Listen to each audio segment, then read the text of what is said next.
One of the greatest investments you can make is in yourself. You cannot help anybody else if you can't help yourself. So it is imperative before we start practicing cooperative economics, we have to practice personal finance. And so it literally stands for that. Okay. You have to cater your financial strategy for your specific lifestyle. Okay. Where people sometimes get off track is that they're looking at someone else's financial lifestyle and that doesn't fit yours. So personal financing is literally that. It's a personal budget. Okay. It's a personal thing. Okay. What financial goals do you have in life? Okay. Where you want to be 5 years from now? Okay. What does the good life look like to you? And how do you go about getting there? Right. So when you take care of yourself, you take care of your family. If you and your family has a family plan for a telephone and the bill doesn't get paid, that doesn't only affect you, that affects the family. Well, the way I feel, because I'm a family oriented person, is that you cannot mess up your life without affecting someone in your family life, especially if you are a husband, a wife, just you even being a child and your parents or parent is still alive. And if you have children or grandchildren, you understand, we have to really think about our family's future. And it starts with us as an individual. Okay. And I firmly believe that if you are well, then you could be a blessing to others. All right. It's nobody else's responsibility to make you happy. Okay. Your happiness is in your control. All right. And I don't know too many people who are broke that are happy. All right. Some people can use some people that, are uh, outside of modernization, right? They may still live in a lifestyle of antiquity. Okay. But that's because they don't live in modernization. They don't see all the things that we see. You can't desire something that you never have seen before. In other words, a mansion or rims on a car, uh, seeing people go on these wonderful trips. And, so these things, you see these things, right? People driving nice cars, right? Dressing nice, right?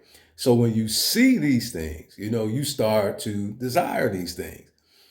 So with that being said, if you want to fulfill the desires that you have in your life, then it's imperative that you find out what you need to do in order for you to be able to have what you want in life.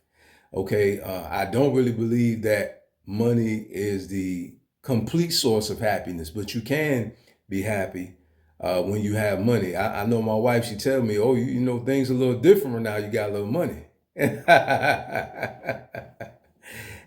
I'm not talking about, my attitude towards her. She just noticed, my walk is different. My talk is a little different.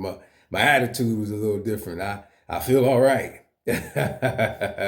So, it does bring some source of happiness. Why? Because you know that your bills are going to be paid. Your needs are met.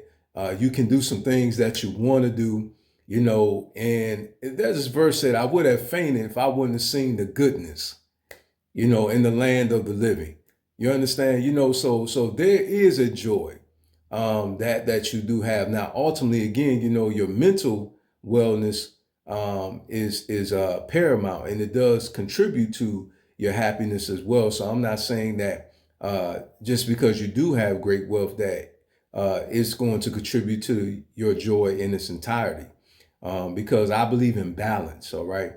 So that's an investment in yourself. Is your mental health, your physical wellness. Okay. And then you can enjoy your financial wellness because you are mentally and physically well. And this is something that I like to just touch on from a different angle, because I know most of the time we're so used to, the ROI, in you and it's always in the financial aspect. Okay, but I want to hit it full circle. And I believe the greatest ROI in yourself is really your mental wellness, and then your physical wellness, and then your financial wellness can come along, because then you can think clearly, you can do what you need to do, even physically, to be able to acquire the level of wealth that you're trying to attain.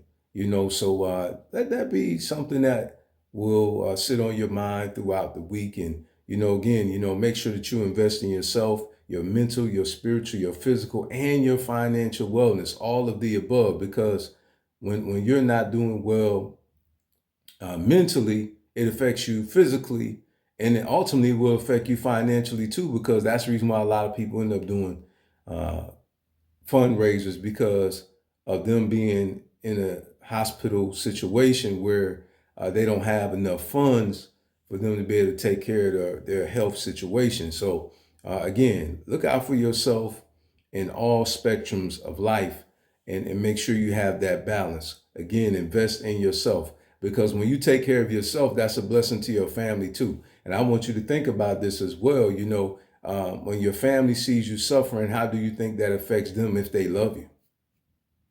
Right?